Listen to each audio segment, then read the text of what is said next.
What's happening, everyone? Welcome back to the channel. I am DL, back with another movie review. Today, we're going to be talking about Oppenheimer, the newest film from Christopher Nolan. Let's get into this. So, if you guys have been following my channel for a while, you guys would know I'm actually not the biggest Christopher Nolan fan. I'm so sorry to say. I know a lot of people love Christopher Nolan's work. For a lot of people, they say that he's one of their favorite filmmakers of all time. Um, I'm sorry, I'm personally just not there. Not to say that I haven't enjoyed anything that he's done. Of course, I really like what he did with a majority of the Dark Knight trilogy. I love Batman Begins, and I do like The Dark Knight, but I don't think it's this masterpiece that people say that it is. But of course, I acknowledge its impact on the comic book movie genre. It definitely changed how we look at comic book films going forward ever since that movie came out. And overall, I do still respect him as a filmmaker, you know, 'cause he's one of the few people that actually believes in the theatrical experience, you know. And just the way he actually shoots his movies is larger than life, always, you know. No matter what Nolan film I'm seeing, you know, I just love how his movies are shot. It feels grand, it feels epic. You know, he barely uses CGI for any of his movies. You know, he uses it when it's absolutely necessary, and that's how I like to see CGI in movies when it's absolutely necessary. He believes in practical effects, he believes in being on location. So I definitely respect him for that, but just as a writer, I do find him very pretentious and self indulgent. Because I'll be honest with you, after The Dark Knight Rises came out, I started to become less and less of a fan of his. Yeah, Dark Knight Rises didn't work for me. I didn't like Interstellar. I hated Dunkirk, and I hated Tenet. So he was just a string of movies that just really fell flat for me. Um, so when it came to Oppenheimer, I wasn't really excited to see this. I felt like it was going to be more of the same, but you know, this is a story that I feel like he can't get wrong, right? It's talking about a real life person, the guy that created the atom bomb. You know, it should be, well, I wouldn't say a simple story to tell, but it should be a story that he should be able to make accessible for a lot of people. That's one of my biggest issues with Nolan, is that his writing isn't accessible to everyone. And maybe some people disagree with me on that, or some people like how complicated his writing is. But for me, it just turns me off a lot of times. But him doing a biopic, I mean, it's interesting, but I still had low expectations going in. Um, Now, for certain people that don't know, you know, during the pandemic, um, Nolan had some really big issues with Warner Brothers because he was originally going to do this film with Warner Brothers. I think for Nolan, he's done a majority of his movies with Warner Brothers. He was a WB darling, but of course, we know during the pandemic, specifically in 2021, Warner Brothers decided to release all their new films coming out that year, day and date release on HBO Max, which is now called Max. But yeah, they had the new 2020 releases come out and also be able to see them on the streaming service. And I thought that was one of the biggest mistakes that WB has ever done, because for one thing, they never told the filmmakers that they were going to do this, and also having the movies be released day and date, that will affect their box office numbers. And yeah, a lot of filmmakers were upset, especially Nolan. So much so that he didn't want to work with them anymore. So he decided to go to Universal, which, you know, that's really shocking at the time. Just him jumping ship to a different movie studio, that seemed to be a big deal for him. But regardless of that, I mean, I didn't think too much about it, because I'm pretty sure Universal is going to let Nolan do whatever he wants, and they're not going to put his movie on Peacock or anything like that. They're going to make sure that his movie gets the full theatrical experience.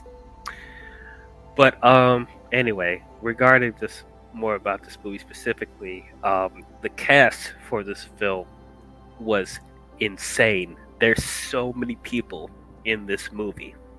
Of course, you have Cillian Murphy playing Oppenheimer, which I thought, okay, that's pretty cool. I am a fan of Cillian Murphy. I wish I could see him in more things because I think he is a really good actor. But the times I do see him and stuff, like I do like him.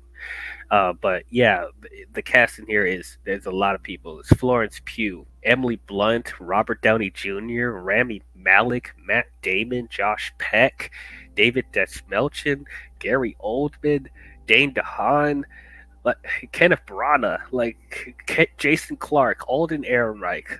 There's so many people in this movie. Like the cast is stacked. That almost got me interested to see this movie. But I still was very apprehensive because, while this is a stacked cast, Nolan is known for getting some good star power. That still doesn't help make the movie better. But I try not to be, too much of a snob nowadays going to see a Nolan movie. But as I said, I got burned so many times with Tenet and Dunkirk, Interstellar, Dark Knight Rises. So it's like I don't know. Like, will this feel like more of the same, more of the pretentious stuff that he's always done? I don't know. We'll see. The marketing for this movie did look pretty good, just like the other movies that he's done. But it did look interesting at least. It looked larger than life. The teases to the actual like explosions that they were going to do in the movie looked pretty interesting.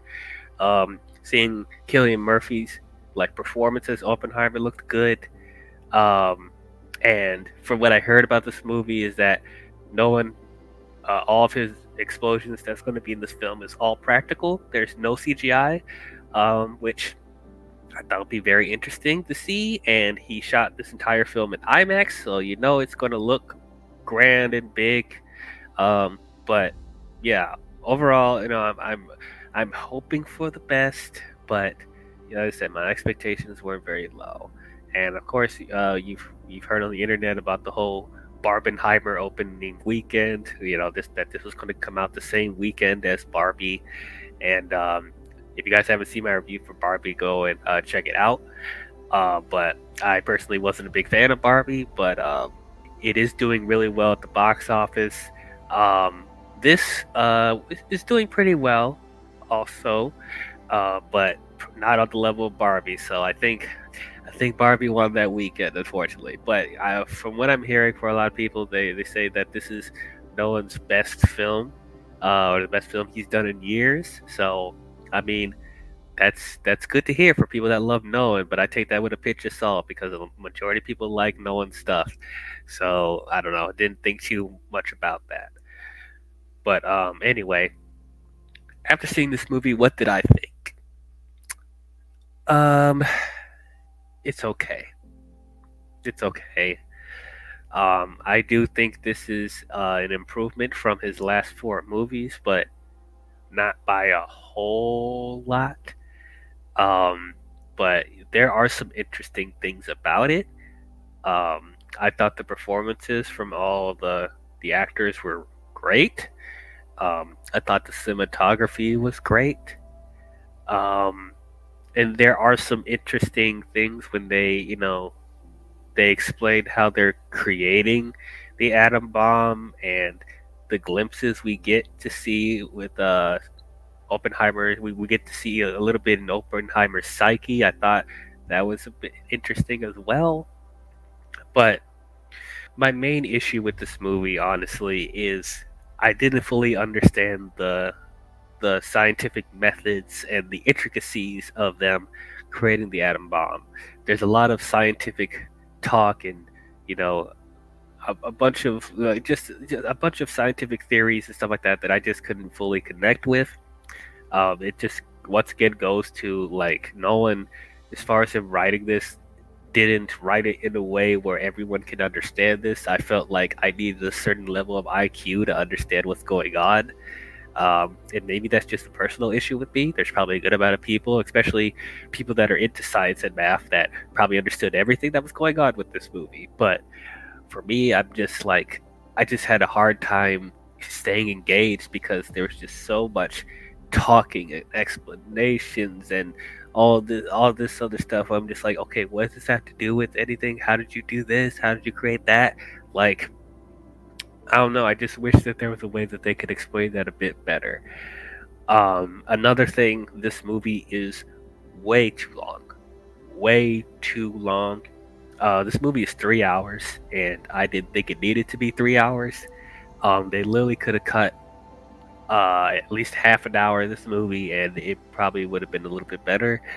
Um, this is a dialogue heavy film. Like 90% of this movie is dialogue.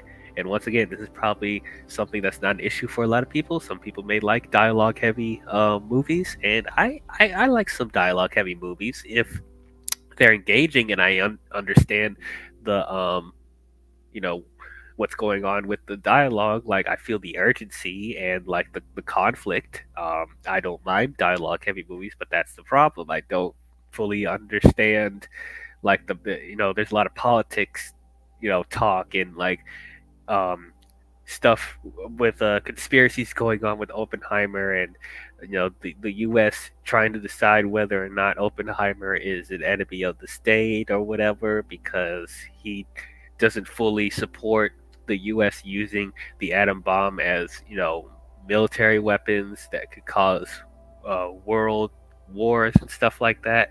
So I mean, I get like the bare bones of what they're talking about, but I don't know. I feel like there's certain like political talk and like jury scenes that went on for way too long. Um, I don't know. Yeah, it was just this movie's way too long. I don't understand why no one likes to make his movies so long. Um, and another thing, I just didn't see enough of them experimenting with the bomb, with them, doing hypotheses and test trials and stuff like that. I thought we could have seen a little bit more of that because I think there was only like two times in the movie where we actually saw explosions, um, and it was like towards the middle or towards the end of the movie. Um, and I don't know. I was bored for a good amount of it, to be honest. Um, Another thing that slightly bothered me that was this is a nitpick, but Nolan's use of black and white in this film. I usually like black and white in movies. I like black and white in movies more than a lot of people, honestly, because I grew up watching black and white stuff. But his use of black and white in this film, I didn't feel like there was a narrative choice of how he was using it. It felt very sporadic. At first, I thought he was using the black and white to maybe show some flashbacks. And then there are other times that I thought he was using black and white whenever Strauss is testifying against Oppenheimer. And then I thought the black and white was used to show like the more tense stuff in the political talk. But it none of it really seemed consistent. I didn't understand why he was using black and white the way he was doing. Maybe there's people that understood why he did that. I just personally thought it was strange. But as I said, like I do think the performances in this movie are really good. I thought Cillian Murphy as Oppenheimer was great. Um, I kind of like seeing. 'Cause I don't know anything about the real person, but from his performance, I thought it was interesting. You could tell that he has a lot of things going on in his mind. Um, it feels like he's a bit ADHD, having so much stuff going through his head. I like there's some good visual cues of whenever he's in a tense discussion with somebody or he's going through anxiety. We see like these glimpses of like atoms and like um, explosions, I guess, going on whenever he starts getting really anxious. I thought that was a really good visual storytelling cue right there. I did like that. I honestly wish we got a little bit more into that, getting to know him a little bit more as a person. We do get it a tiny bit, but I still feel it was very surface level, and also with them just going into more of like how his marriage is being affected by it, with Emily Blunt playing his wife. I thought that was interesting too, but I wish they got a little bit more into that and like the affairs that Oppenheimer had. That's where Florence Pugh's character came into play, and I thought that was interesting too. There was some shocking visuals, like similar to the stuff that Oppenheimer sees in his head. I keep forgetting that this movie is rated R. There are some like shocking imagery here and there that I'm like, oh wow, that I thought that was pretty interesting. I just wish we got a little bit more of that. But yeah, Cillian Murphy was great. Emily Blunt was great. Robert Downey Jr. as Strauss, I thought was really good as well. Seeing like the conflict between him and Oppenheimer, I think that was probably the biggest plot point of this movie. Which once again, I wish I understood more the conflict between Strauss and Oppenheimer. Like it's there, but I wish they went into it a little bit more. I liked Matt Damon as the general. He probably had the most personality out of all the characters in this movie. For a lot of Nolan's characters, they do seem a bit dry and monotone at times. But like Matt Damon in this movie, I felt like he was one of the few people that actually was able to, be a little more witty and stuff like that. It felt more human, which is something that I definitely appreciated. Um, but yeah, just like everyone in this movie was great. Even Dane DeHaan in this movie, I thought was really good. Uh, Gary Oldman playing President Truman, I thought that was a surprise. I didn't even know he was going to be in this movie, but he was really good. But yeah, just overall the cast is great. From a visual standpoint, as I said earlier, this movie does feel huge. It feels, massive in scale. With him shooting it in IMAX, it did feel like I was actually there and in location.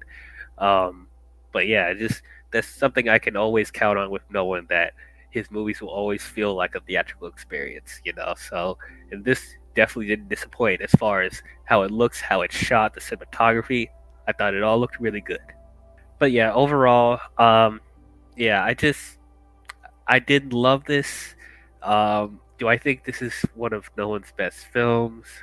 No, but I do feel like it's kind of a step in the right direction, getting back to his glory days. It feels like he's trying a little bit harder, in my opinion. I know a lot of people probably can't believe that I'm saying this, but it's the truth. Um, but yeah, as I said, there's a lot of things I do like about it. As I said, the performances are really good. The cinematography is great. The sound mixing specifically, I really like the sound mixing in this as well. I forgot to say, whenever we get like just we feel like the effect of the explosions, specifically because of the sound mixing. It felt like big and like just loud and stuff like that. Like that helped me to feel more immersed in the movie as well. So I definitely want to mention that too. But that yeah, all that stuff was really interesting. Like the scientific method stuff that I did understand, I thought that was cool. I just wish that they thoroughly explained it more for more people to understand. Like I said, it just feels like if you're already into physics and math, you will probably understand what's going on with them explaining how they made the bomb. But you know, I'm not that great in math. I'm not that great in physics, so I was just some of that stuff I couldn't help but tune out a little bit. And if you're already into politics and you understand what was going on back then, you understand the political jargon, and the jury stuff, you'll probably get a kick out of it too. For me, I don't really care about that stuff either. Um, but yeah, I thought overall this movie was okay. It's all right. I definitely expected this to get nominated for a bunch of awards next year.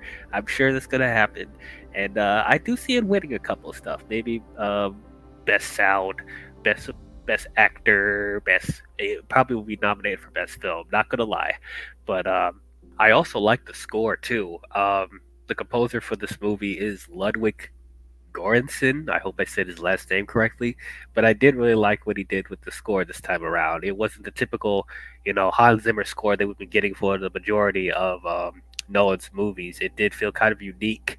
It didn't feel like it just blended into the film. Um, but yeah, I really like the musical cues in this film as well. Um, but yeah, overall, I will give Oppenheimer a C plus. Um, but that's how I feel about Oppenheimer. Tell me, what did you guys think about it? Did you guys love it?